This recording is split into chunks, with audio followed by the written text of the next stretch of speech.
नमस्कार, मैं हूं मनोज मानस। उत्तराखंड की खबरों में आपका स्वागत है। खबरों का रुख करेंगे उससे पहले देख लेते हैं इस वक्त की अहम सुर्खियां। देहरादून में वर्ल्ड आयुर्वेद कांग्रेस एवं आरोग्य एक्सपो 2024 का आगाज मुख्यमंत्री पुष्कर सिंह धामी ने किया उद्घाटन। सीएम बोले, आयुर्वेद जीवन जीने की विशिष्ट कला।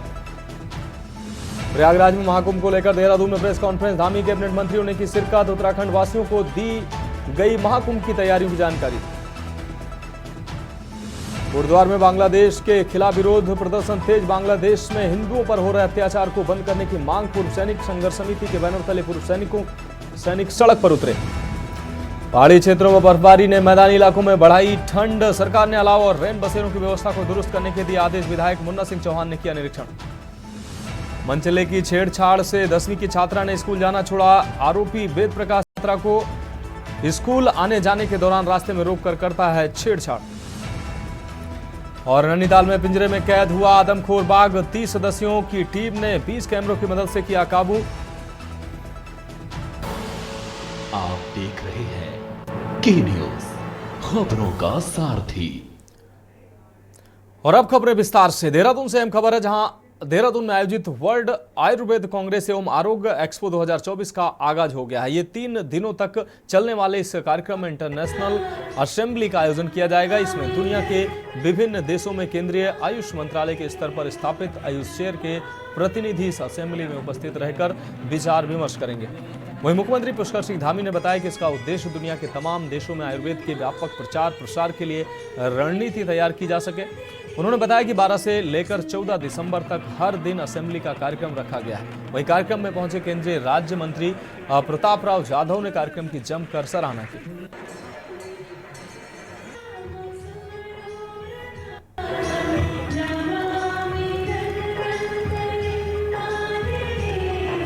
मैं सबसे पहले देवभूमि उत्तराखंड में विश्व आयुर्वेद सम्मेलन आयोजित करने के लिए माननीय प्रधानमंत्री श्री नरेंद्र मोदी जी का धन्यवाद करता हूं।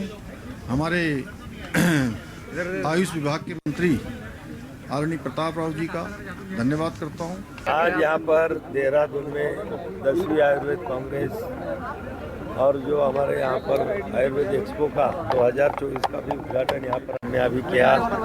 और आप देख रहे हैं कि लोगों में बहुत सारा आयुर्वेद के बारे में उत्साह है। लगभग 6000 से ज़्यादा लोगों का रजिस्ट्रेशन हो चुका है। हम आयुर्वेद के ऊपर एविडेंस बेस्ड मेडिसिन के रूप में आयुर्वेद को स्थापित करने के लिए पतंजलि कृत संकल्प है। उस संकल्प के तहत आज हमारे पास 500 से ज़्यादा वरिष्ठ वैज्ञानिक सेवाएं दे रहे हैं। रुक करेंगे अगली खबर का। खबर देहरादून से है, जहां प्रयागराज में कुंभ को लेकर राजधानी देहरादून में प्रेस कॉन्फ्रेंस का आयोजन किया गया है, जिसमें समाज कल्याण मंत्री बेबी रानी मौर्य, लोक निर्माण विभाग राज्य मंत्री ब्रजेश सिंह ने हिस्सा लिया। इस मौके पर उन्होंने बताया कि प्रयागराज के कुंभ को लेकर उत्तर प्रदेश सरकार सभी तरह की तैयारियां कर रही है। इस बार कुंभ में लगभग 46 करोड़ श्रद्धालुओं के आने का अनुमान है।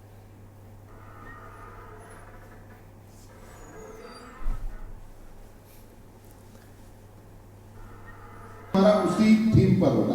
हम पॉलिथीन वहाँ बैन कर देते हैं, कोई पॉलिथीन वहाँ यूज नहीं होता है। और आप, मेरा तो आग्रह है सब मीडिया कर्मी बंधुओं से अपने कि आप आइए, आप स्वयं अनुभव करेंगे।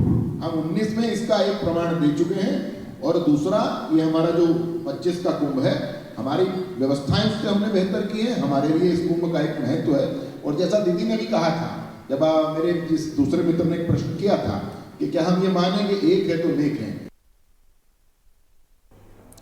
रुक करेंगे अगली खबर का। सूबे के सैनिक कल्याण और कैबिनेट मंत्री गणेश जोशी आज विकासनगर पहुंचे, जहां उन्होंने हरबटपुर में जिला सैनिक कल्याण कार्यक्रम का कार्यालय का शुभारंभ किया, जहां कार्यक्रम में क्षेत्र के सैकड़ों पूर्व सैनिक भी मौजूद रहे। आपको बता दें कि पचवादून क्षेत्र के सैकड़ों परिवारों की सैनिक पृष्ठभूमि रही है, जिसके चलते आज भी यहाँ के हजारों लोग आज भी सेना में विभिन्न पदों पर अपनी सेवाएं दे रहे हैं। जबकि यहाँ करीब 14,000 से अधिक पूर्व सैनिक भी यहाँ निवास कर रहे हैं, जिनको पहले जहाँ सैनिक कल्याण से जुड़े कामों के लिए देहरादून के चक्कर लगाने पड़ रहे थे, वहीं अब यहाँ जिला सैनिक कल्याण कार्यालय का शुभारंभ हो जाने से उन्हें काम करवाने में तो सहूलियत मिलेगी ही, साथ ही उनका समय भी बचेगा, जिसको लेकर खुद सैनिक कल्याण मंत्री गणेश जोशी का कहना है कि भाजपा सरकार में हर वर्ग को ध्यान में रखते हुए काम किया जा रहा है, जिसमें सबसे अहम देश के सिपाहियों पर विशेष ध्यान दिया जा रहा है।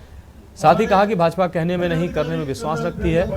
उन्होंने कहा कि हरबरपुर में खुला सैनिक कल्याण कार्यालय से यहां के हजारों पूर्व सैनिकों को लाभ मिलेगा।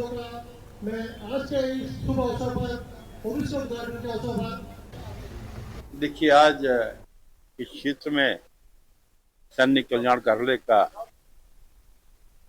द्वारा मेरे द्वारा किया गया है। लोग 14,000 से अधिक की संख्या में पूर्व सैनिक यहाँ पर रहते हैं, जिनको अपनी समस्याओं के लिए, अपने कामों के लिए देहरादून जाना पड़ता है। मैं देख रहा था, मेरे पास स्कॉट भी चल रही थी, मुझे आने में 1 घंटा लग गया। तो जब ये लोग जाते होंगे तो कितनी दिक्कत इनको होती होगी। और इस कार्यालय के खुलने के बाद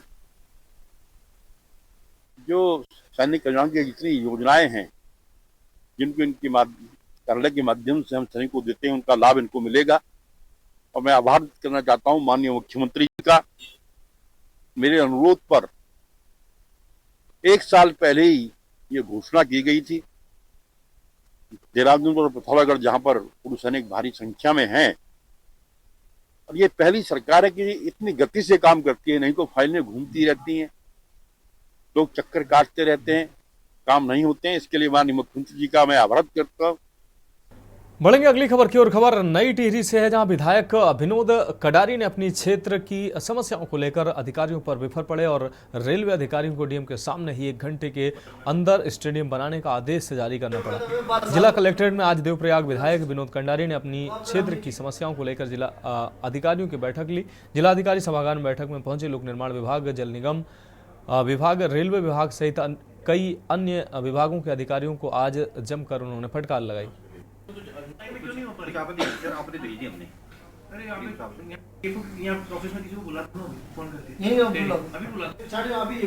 विधानसभा क्षेत्र के विभिन्न विभागों की समीक्षा बैठक की गई थी, जिसमें रेलवे के द्वारा जो किए जा रहे कार्य हैं, पीडब्ल्यूडी, जल संस्थान, जल निगम, वन विभाग और साथ ही अन्य विभागों की समीक्षा की गई।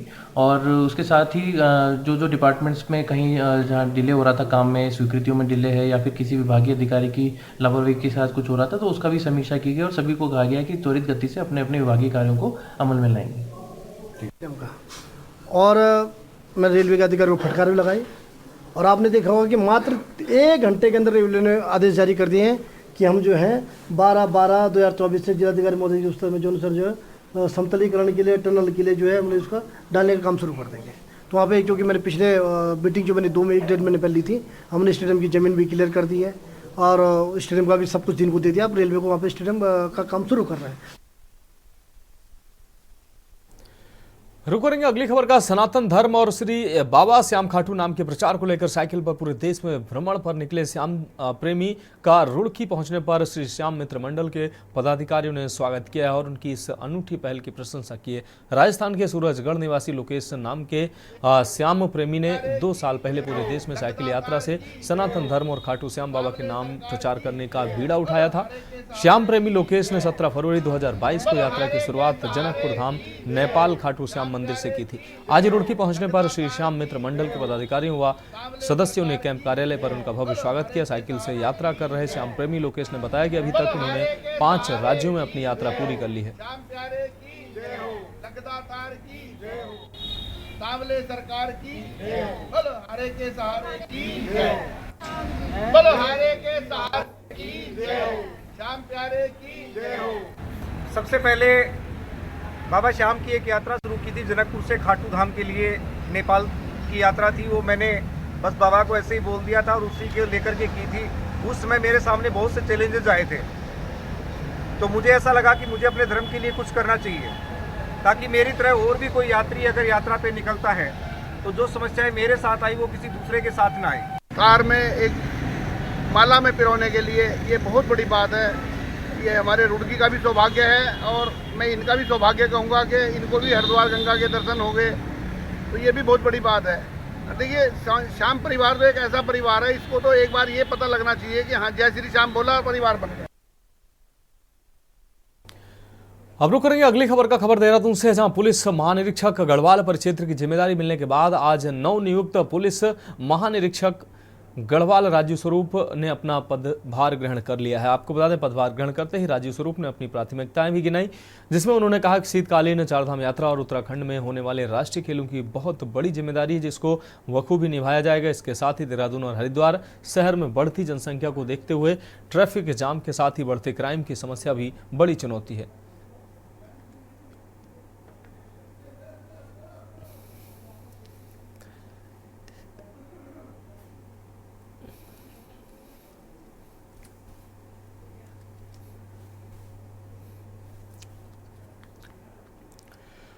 अगली खबर कोटद्वार से है, जहां बांग्लादेश में हिंदुओं पर हो रहे अत्याचार के विरोध में कोटद्वार में पूर्व सैनिक संघर्ष समिति के बैनर तले पूर्व सैनिकों ने महारैली निकालकर अपना विरोध व्यक्त किया है। पूर्व सैनिकों ने कहा कि पूरी दुनिया देख रही है कि किस प्रकार बांग्लादेश में हिंदुओं को टारगेट कर उन पर अत्याचार किया जा रहा है। पूर्व सैनिकों ने कहा कि ये पूरे देश के हिंदुओं को जगाने का काम कर रहे हैं ताकि उन्हें एकजुट किया जा सके।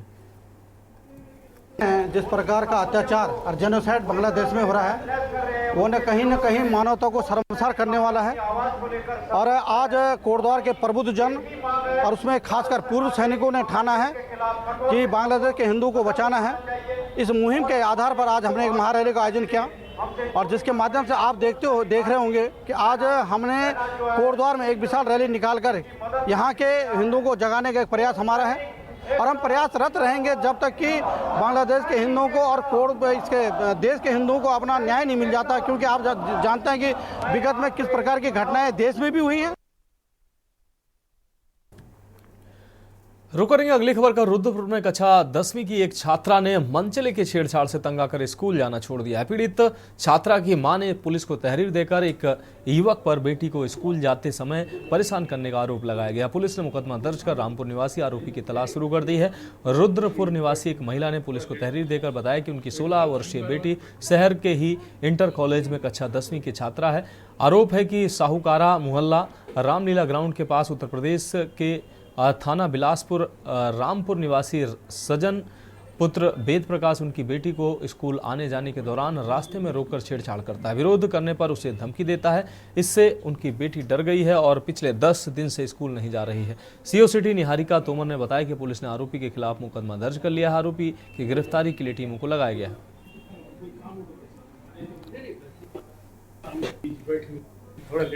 कि हमें मुकदमा प्राप्त हुआ था जिसमें एक नाबालिग पीड़िता के द्वारा बताया गया था कि वो गुरु नानक स्कूल की छात्रा है और उसके साथ स्कूल के आसपास एक लड़का छेड़छाड़ करता था। इस पर हमारे द्वारा कोतवाली रुद्रपुर में मुकदमा पंजीकृत किया गया है, जिसमें अभियुक्त है साजन, जिसकी उम्र 22 साल है और जो बिलासपुर का निवासी है। उसके विरुद्ध मुकदमा दर्ज कर अवैधिक कार्रवाई की जा रही है।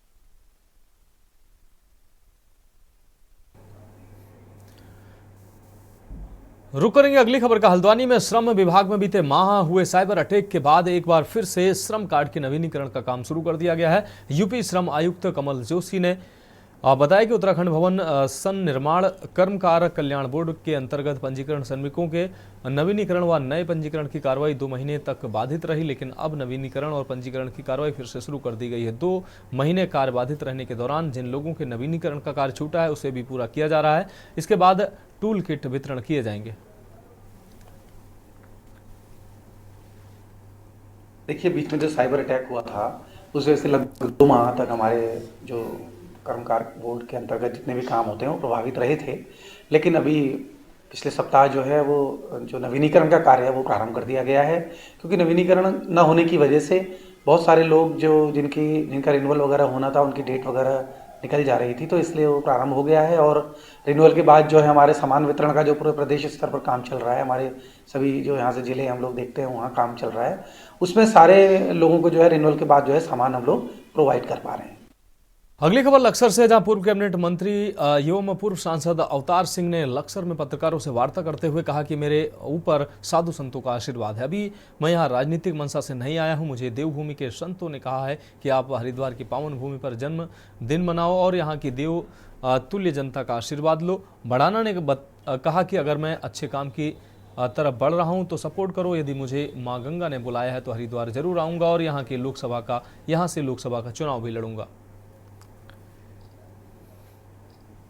देखिए, तो मैं बिल्कुल आपने जो कुछ कहा उसमें एक संदेहजनक आपने बात कही कि हम पहले भी कभी आए थे। मैं कभी राजनीतिक तौर पर यहाँ नहीं आया और ना आज मेरा राजनीतिक मोटो है। मैं देश में 10 प्रांत ऐसे हैं और 10 प्रांतों में 20 लोकसभा ऐसी हैं, कश्मीर से लेके और महसाना गुजरात तक। महसाना मेरी सीट है और 50 सीटों में विधानसभा की 5, 7, 8 स्टेटों में 50 सीटें ऐसी हैं जिनको या तो मैं जीत सकता हूं, नहीं जितवा सकता हूं। तो खबरों में वक्त एक और ब्रेक का है, जल्द हाजिर होंगे। आप देख रहे हैं न्यूज़, खबरों का साथी। ब्रेक के बाद उत्तराखंड की खबरों में एक बार फिर से आपका स्वागत है। रुक करेंगे अगली अहम खबर का। डोईवाला से अगली खबर है, जहां रानी पोखरी में शांति नगर के राजकीय प्राथमिक विद्यालय के स्कूली बच्चों को भाजपा नेताओं ने गर्म कपड़े और स्टेशनरी सामान बांटे हैं। आपको बता दें, डोईवाला में इन दिनों प्रदेश की कड़ाके की ठंड से ये क्षेत्र जूझ रहा है। ऐसे में शासन प्रशासन लगातार जहां लोगों को ठंड से बचाने के लिए कई तरह की व्यवस्थाएं कर रहा है, तो वहीं अब सरकारी स्कूलों में पढ़ने वाले गरीब परिवार के बच्चों को ठंड से बचाने के लिए रानी पोखरी और डोईवाला क्षेत्र के भाजपा नेता आगे आए हैं। रानी पोखरी में शांति नगर प्राथमिक विद्यालय के स्कूली बच्चों को भाजपा नेता ने गर्म कपड़े और स्टेशनरी का सामान बांटा है, उनकी मदद की है। गर्म कपड़े और स्टेशनरी पाकर बच्चों के चेहरों पर मुस्कान खिल गई। भाजपा नेताओं के सामाजिक कार्यों की तारीफ करते हुए रानी पोखरी ग्राम पंचायत के निवर्तमान ग्राम प्रधान सुधीर रतूड़ी ने कहा कि इस तरह की मदद से सरकारी स्कूल में पढ़ने वाले बच्चों का उत्साहवर्धन होता है और उन्हें बड़ी राहत भी मिलती है। भाजपा नेता संजीव सैनी ने कहा कि आजकल उत्तराखंड में ठंड का प्रकोप है और हर कोई ठंड का सामना कर रहा है। संजीव सैनी जी की तरफ से जो बच्चों को ट्रैक सूट दिए और कुछ बुक्स वगैरह और अन्य सामान दिया गया, तो ये बच्चों के लिए, गरीब बच्चों के लिए एक बहुत अच्छा दिन है और हमारे क्षेत्र के लिए भी अच्छा दिन है कि ऐसे लोग समाज में हैं कि जो आज देख रहे हैं कि वास्तव में जिनको पीड़ा है, जिनको ज़रूरत है, उनको चीज़ें उपलब्ध करा रहे हैं।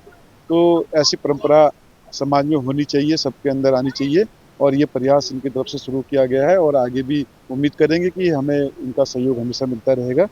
तो मैं इनका पुनः धन्यवाद करता हूँ। समाज सेवा है ये, हम राजनीतिक क्षेत्र में है, सामाजिक क्षेत्र में है, तो पता करा कि यहाँ कुछ बच्चों को, जो बच्चियाँ हैं उनके लिए तो सरकार का द्वारा इसकी सुविधा है ट्रैक सूट की। लेकिन लगभग 42 बच्चे ऐसे थे जिनके पास ट्रैक सूट की सुविधा नहीं थी और ठंड का प्रकोप बढ़ रहा है, तो मैंने विचारा कि इन बच्चों के लिए ट्रैक सूट का जो यूनिफॉर्म है इनकी, उसको उपलब्ध कराया जाए। बढ़ेंगे अगली खबर की ओर। पहाड़ी क्षेत्र में बर्फबारी होने के साथ ही मैदानी इलाकों में भी ठंड बढ़ गई है, जिसको देखते हुए सरकार ने अलाव और रैन बसेरों की व्यवस्था को दुरुस्त किया है, जिसको लेकर देर शाम विकासनगर विधायक मुन्ना सिंह चौहान ने रैन बसेरों की स्थिति का जायजा लिया। साथ ही मौके पर अधिकारियों को निर्देशित भी किया रैन बसेरों में किसी भी प्रकार की असुविधा न हो। विधायक मुन्ना सिंह चौहान ने बताया कि विकासनगर और हरबटपुर नगर पालिकाओं में कुछ स्थानों को चिन्हित कर वहां पर अलाव और रैन बसेरों की व्यवस्था की गई है, जिससे बाजार व बस स्टैंड के आसपास के गरीब और राहगीरों को ठंड से निजात मिल सके। आज मैंने नगर पालिका विकासनगर और नगर पालिका हरबटपुर दोनों जगह मुख्यतः तो जो ठंड पड़ रही है उसके मद्देनजर गरीब लोगों के रैन बसेरे का, जिन जगहों पे लोगों की आवाजाही रहती है रात बेरात, जैसे बस अड्डों के पास, बाजारों के बीच में, जहाँ कोई मजदूर गरीब लोग, तो ठंड के बचाव के लिए अलाव जलाने का जो व्यवस्था है, जिसमें मेरे ख्याल से 6 जगह हमारे पास हरबटपुर में है, जहाँ पे हम रात को परसों से अलाव जलाना शुरू कर रखा है, और 6-7 जगह विकासनगर में जहाँ पे अलाव जला रहे हैं। मैं कल रात को भी निकला था, तो कल रात को शायद पॉइंट से ठीक से चिन्हित नहीं थे, कुछ जगह मैं जा पाया, कुछ जगह मुझे नहीं मिले। आज मैंने उसकी प्रॉपरली मैपिंग की है और अभी रात को आज फिर उन सब बिंदुओं और उन सब पॉइंट्स पर अलाव जहाँ जलते हैं वहाँ फिजिकली भी जाकर के देखूंगा, नंबर 1 बात। दूसरा, दोनों ही नगर पालिका क्षेत्रों में जो रैन बसेरे का इंतजाम है। अगली खबर देहरादून से है, जहां राजधानी देहरादून में बीती 11 नवंबर की रात एनसीसी चौक पर 6 बच्चों की दर्दनाक मौत चर्चा का विषय बनी हुई है। हादसे के दौरान बंद पड़े सीसीटीवी कैमरों ने स्मार्ट सिटी के पोल खोलकर रख दी है, जिसके बाद जिला प्रशासन हरकत में आया और जिलाधिकारी सविन बंसल ने इस मामले में रिपोर्ट तलब की थी और 7 दिन के अंदर सभी बंद पड़े सीसीटीवी कैमरों को ठीक करने के आदेश दिए थे। लेकिन इतना समय बीतने के बाद भी अभी भी राजधानी के कुछ कैमरे डाउन हैं। ये जानकारी खुद डीएम बंसल ने मीडिया को दी है। डाउन है और इसी के लिए विस्तृत निर्देश दिए गए हैं लास्ट समीक्षा बैठक में, और इनको एक निर्धारित टाइम अवधि दी गई है। अदरवाइज जो कंसर्न एजेंसी है उसको पेनलाइज किया जाएगा यदि सारे कैमराज हमारे विद इन टाइम अप नहीं होते हैं। अभी भी डाउन है और इसी के लिए विस्तृत निर्देश दिए गए हैं लास्ट समीक्षा बैठक में, और इनको एक निर्धारित टाइम अवधि दी गई है। अदरवाइज जो कंसर्न एजेंसी है उसको पेनलाइज किया जाएगा यदि सारे कैमराज हमारे विद इन टाइम अप नहीं होते हैं। अभी भी डाउन है।